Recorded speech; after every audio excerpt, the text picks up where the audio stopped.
My husband and I were traveling in Africa, and we were staying in a government guest house, which was sort of like a small hotel, but it wasn't a very fancy place.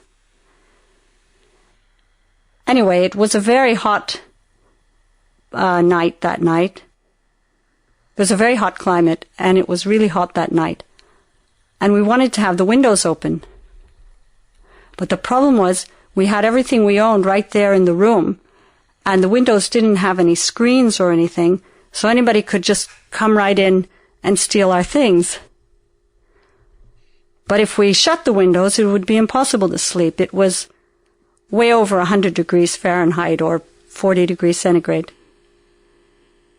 So we decided to put a lot of pots and pans and things like that under the window.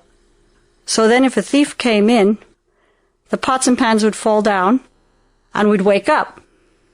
So that's what we did. Anyway, we were asleep.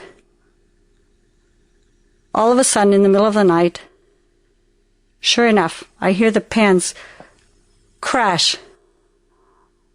I sat up in bed. My heart was beating like anything. I could see that there was a man in a white robe standing up next to the bed. I tried to scream, and I had laryngitis, which means my voice wasn't working. And I was screaming in the local language for help. It was like, help, help. But I couldn't scream.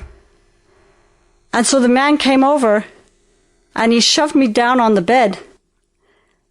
And then he says in English, "Be quiet."